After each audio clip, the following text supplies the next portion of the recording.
The Honorable Chief Minister has his own input.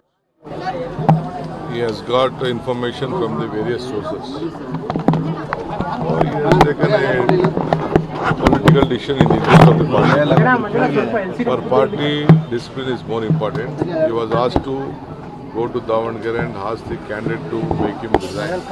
That was the responsibility given to him. I think he did not turn up.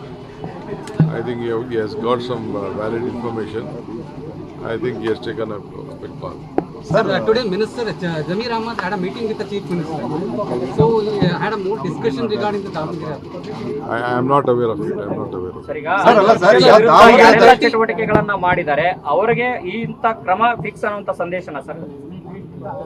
ಪಕ್ಷ ಯಾವುದೇ ಪಕ್ಷ ಶಿಸ್ತಿಲ್ಲದೆ ಹೋದ್ರೆ ಏನು ಆಗ್ಲಿಕ್ಕೆ ಸಾಧ್ಯ ಇಲ್ಲ. ನಾವೆಲ್ಲ ಕ್ಯಾಂಡಿಡೇಟ್ನ ತೀರ್ಮಾನ ಮಾಡಿದ್ದು ಎಲ್ಲರನ್ನೂ ವಿಶ್ವಾಸಕ್ಕೆ ತೆಗೆದುಕೊಂಡು ನಾವು ತೀರ್ಮಾನ ಮಾಡಿದ್ದು ಅಷ್ಟು ಮಾತ್ರ ಗೊತ್ತು ನನಗೆ. ಅದಾದಮೇಲೆ ಏನೇನು ಬೇಕು activities every day we are in touch with various leaders. ಅವರೆಲ್ಲ ರಿಪೋರ್ಟ್ ಮಾಡಿದ್ದಾರೆ. ಅದ್ರ ಪ್ರಕಾರ ಚೀಫ್ ಮಿನಿಸ್ಟ್ರು ತೆಗೆದುಕೊಂಡಿದ್ದಾರೆ.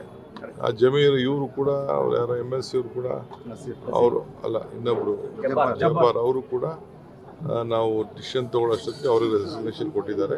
ಆಕ್ಸೆಪ್ಟ್ ಮಾಡಿದ್ದೀವಿ. Sir, meeting with Malikarjun Kharge sir yesterday. More than 30 MLAs rushed in. MLAಗಳಿಗೆ ನೇರವಾಗಿ ಹೇಳಿದ್ರಿ ಏನೇ ಇದ್ರು ಕೂಡ ನೀವು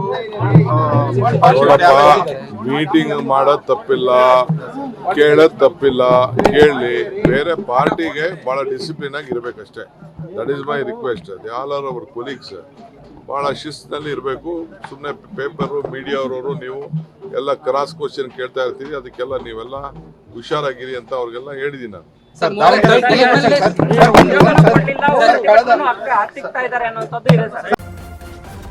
ನ್ಯೂಸ್ ಫಸ್ಟ್ ನಿರ್ಭೀತಿಯಿಂದ ನಿಮ್ಮ ಪರವಾಗಿ.